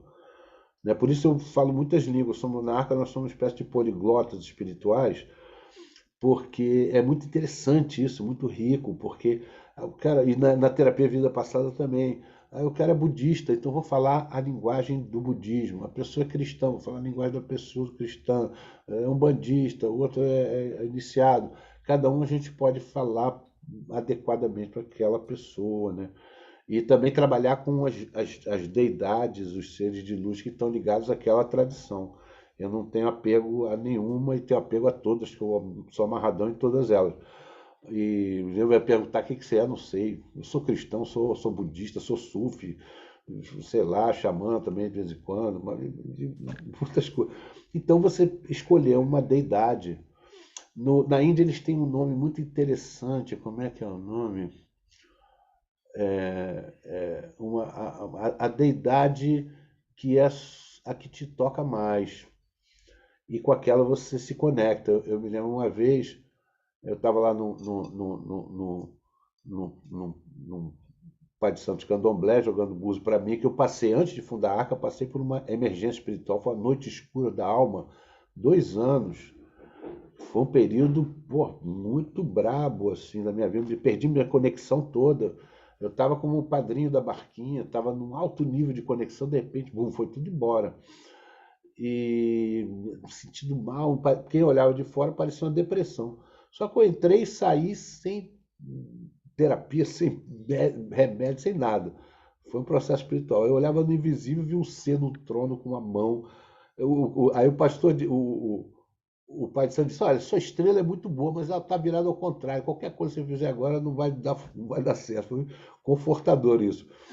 E eu via mesmo, tinha o ser que virou minha estrela para baixo e aí ele foi desvirando aos pouquinhos e tal. Mas ele me disse uma coisa muito interessante também. Eu disse: olha, pô, na Arca tem muitos mestres, seres de luz, eu amo todos eles, tenho um carinho enorme. Mas tem aquele que foi o fundador, o que trouxe a missão para mim, que é a União de Fogo, é um ser que a gente, depois é que eu fui descobrir a tradição que cultua Nrsimhadeva, né, o Homem-Leão na Índia, tem Upanishad, tem muitos textos aí para ele, né? E aí ele virou para mim e disse, olha, mas tem aquele que eu tenho uma ligação maior e com ele que eu tenho que me ligar mais, né? E realmente eu passei, eu já era super conectado, mas eu foquei muito nesse ser divino que deu tudo, né? Abriu, deu instruções para como levar em momentos difíceis, de desafio, como lidar, me trouxe, faça isso, uma coisa completamente surpreendente que eu jamais teria pensado, que eu jamais teria feito, coisas ousadíssimas e deu tudo certo, graças a Deus. Então, se conectar com algum ser de luz, algum ser divino, que você sinta mais afinidade, né? Da tradição que você também se sinta mais confortável, que toca melhor o seu coração. Mas o ideal é encontrar lugar. Será que não tem? Aí em Minas não tem nenhum Não, lugar. essa é a outra questão para outras pessoas. Como encontrar um local? Mas agora na pandemia que vai voltar tudo de novo, né? Já que São Paulo já está ameaçando parar, acho que nem passar essa dica. Eu acho que o Felipe vai ter que voltar de novo. A gente está quase no fim aqui, ainda tem 1 milhão de coisas para falar. Felipe, você já está convocado para vir aqui de novo. Eu só queria fazer, acho que a pergunta mais importante de hoje é onde é que a gente arruma teu livro? Meu livro acho que é na Amazon, na Hotmart. Hotmart. Aqui, eu peguei uma cola aqui, que já teve na Amazon. Eu quase não recebi nada do livro, mas eu considero o livro muito também. atual e totalmente revolucionário. Você não encontra nenhum livro. Só virtual ou impresso? Não, tem impresso também. Tem impresso também. Então depois eu pego contigo. Para quem estiver acompanhando a gente, o livro dele está, a descrição de onde comprar está na descrição do vídeo. Pô, Felipe, só tenho que te agradecer. Vou fazer a gira e depois eu falo com você. Então, Rodrigo Lutarque, suas considerações. Como sempre, vou procurar os meus amigos. Vai largar tudo e vai entrar para a ayahuasca agora. Como sempre. Mas voltando aqui, catarse.me/TDC, você se inscreve e vai fazer parte do Projeto Mayhem. No Projeto Mayhem você vai ter acesso à revista de hermetismo, onde você vai ter diferentes tipos de conteúdos. Inclusive, o Felipe está convidado. Não, olha, eu já paquerei muito. Vocês têm um monte de livro maravilhoso. Eu só preciso ganhar muito dinheiro porque eu quero comprar um monte de coisa. Eu vi, cara, suculenta o site de vocês. Então, a gente está trazendo os autores que a gente entrevista. Então, se um dia você quiser fazer uma edição nova, capa dura e tal, a gente dá um jeito. A gente está juntando que ao longo do ano estamos pegando autores bem legais que a gente entrevistou, que a gente viu que o conteúdo é muito bom, e a gente está fazendo financiamentos coletivos para trazer essas obras, para publicar isso, né? Eu tenho uns 3 livros no Prelo, de vários artigos. Aí, já pode colocar tudo no financiamento coletivo. Eu quero pedir ajuda até para poder publicar esses livros, que tem muito material interessante. Com certeza. Está no lugar certo. É isso aí. Passou, Rodrigo. Então, Ulisses, suas considerações finais. Rapaz, eu estou encantado com o Felipe. Eu já tinha visto uma entrevista dele no canal do nosso amigo Samuel. E tê-lo aqui foi uma presença muito bacana. Quase todos os assuntos que você abordou aqui hoje são assuntos que eu tenho uma paixão enorme. Eu sou também adepto da ayahuasca desde 2000. Sou do martinismo, gosto de gnosticismo, tivemos essa aula toda sobre o Egito, e eu fiquei reparando a quantidade de assuntos que o Felipe ele abordou aqui. Nós falamos de Umbanda, falamos de uma lista de hinduísmo, de uma série de coisas, então mostra o arcabouço de conhecimento que o nosso convidado apresentou. Então, sou muito grato aí, Felipe, por essa aula que você deu. Inclusive, eu cheguei a parar em alguns momentos para anotar a coisa que você estava falando. Muita coisa bacana aí. Obrigadão. Acho não, querido. Robson Belli, suas considerações finais. Foi realmente uma aula magna. Foi, assim, Sensacional. Eu não anotei por um único motivo. Eu vou assistir. Vou anotar tá gravado. Eu não parei de fazer anotação, porque eu prefiro prestar atenção aqui. Depois eu tenho que assistir de novo, É cara. que só um detalhe. Eu escrevi um capítulo no meu livro. Desculpa aí, Robson, só te interromper. Eu escrevi um capítulo no meu livro que coisas que ele falou, eu vou ter que reescrever parte lá, porque deu um insight aqui tão grande que eu falei, putz, vou ter que reescrever aquele negócio que veio coisas novas. A hora que ele Mas falou foi da isso aí. Maat, né? Eu só lembrei da palestra da Kundalini. Aí você começa a conectar as coisas. Foi maravilhosa a tua aula, Felipe. Com certeza. E quem quiser conhecer também um pouquinho mais do nosso trabalho, em enoquiano.com.br, você vai ter contato aí conosco, que somos os Cacodemons, e com os anjos enoquianos também, que são já seres mais elevados de luz que nos ajudam aí a tentar alcançar uma iluminaçãozinha um pouquinho melhor. Ô, Felipe, e onde que a gente te encontra? Como é que a gente fala com você? Olha, eu tenho Facebook, eu gosto mais do Facebook, Instagram, cara, fizeram o Instagram para mim, eu sou muito ruim com máquinas, né? Eu já me acostumei com o Facebook, ali eu uso o Facebook como um jornal que eu gostaria de ter tido educativo, como trazer boas notícias, descobertas científicas, ensinamentos espirituais, coisas assim. E tem o meu WhatsApp eu tenho o site da qual é o nome desse? Ela está botando aqui o site, e tem a Arca da Montanha também, que eu fundei, que eu coordeno, a Casa de Ayahuasca, que não tem mestre, não tem guru, não tem padrinho, né? É uma casa que temos muitos mestres, pessoas iniciadas em diferentes tradições, que estudamos uns com os outros, ensinamos uns para os outros. E uma das mentoras que está muito poderosa na Arca é a doutora Nise da Silveira, que foi minha amiga, com quem eu estudei, trabalhei, né? E uma pessoa maravilhosa. A gente tem uma mesa onde a gente deixa material de desenho, de escrita, e incentiva as pessoas durante a cerimônia, que é um ambiente legal, música, oração, estudos e dança, é um ambiente muito gostoso, muito descontraído. E as entidades estão ali, então a pessoa tem inspirações ali naquele estado holotrópico, estado de supraconsciência, e fazer, desenhar, escrever, isso é uma coisa que eu recomendaria para você também. Os trabalhos de ayahuasca, escrever, desenhar, registrar. Eu sei que às vezes não dá vontade na hora, porque está pegadão, né? Melhor escutar uma música e tal.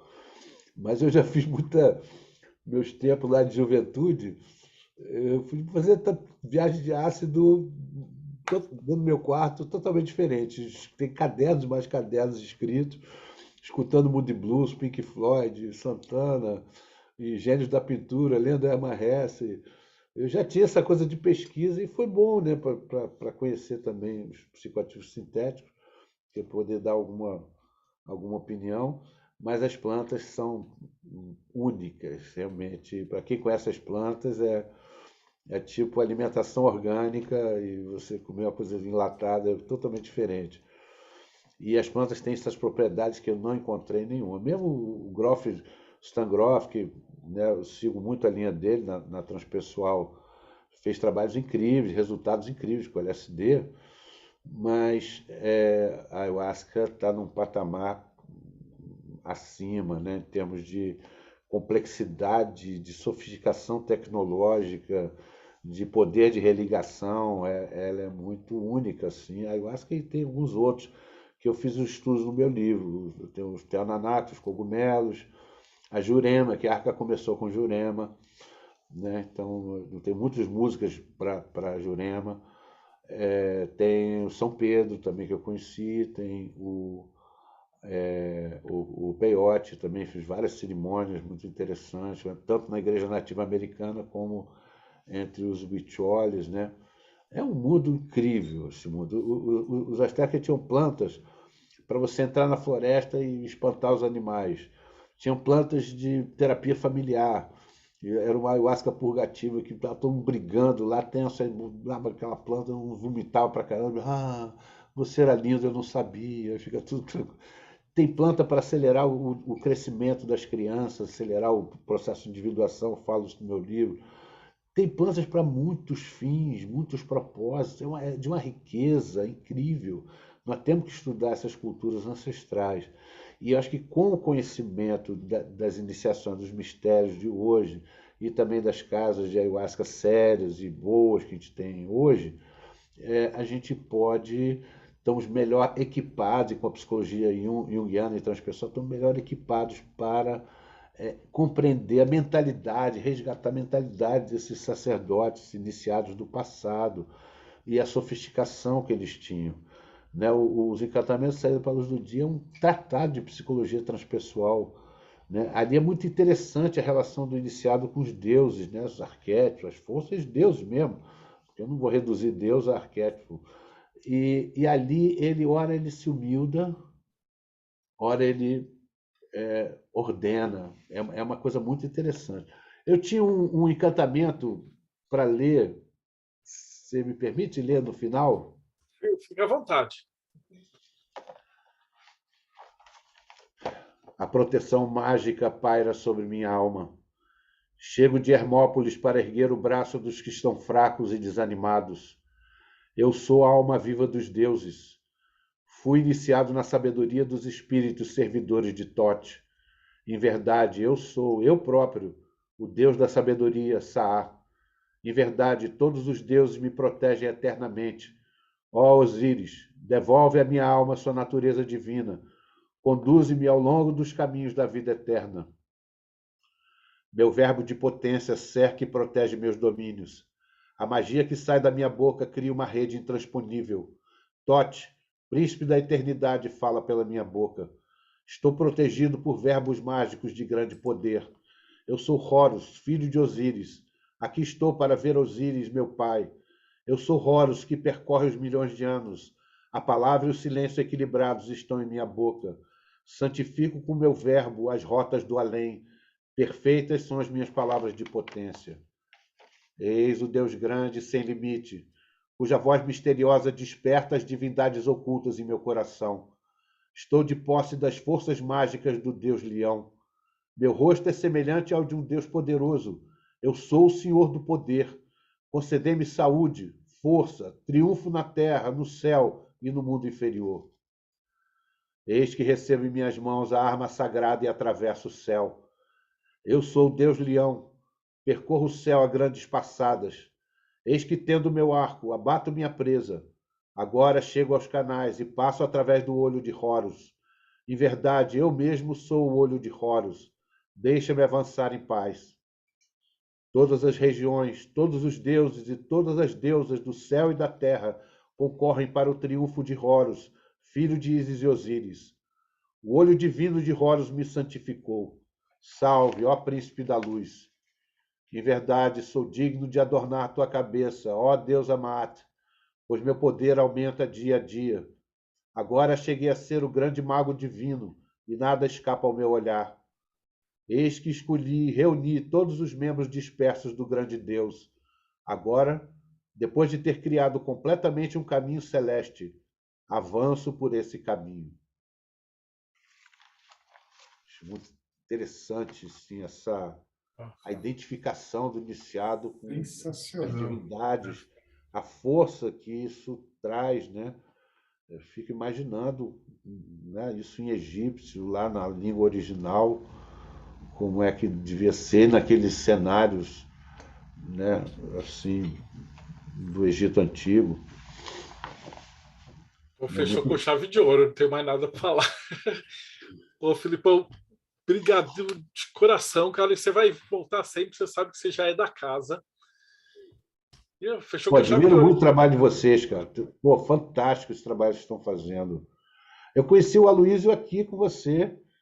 Foi por acaso eu estava lá, que eu sou ruim de internet, estava lá clicando, pum, dei de cara com uma palestra do Aloysio. Cheguei, cara, senti aquela energia iniciática.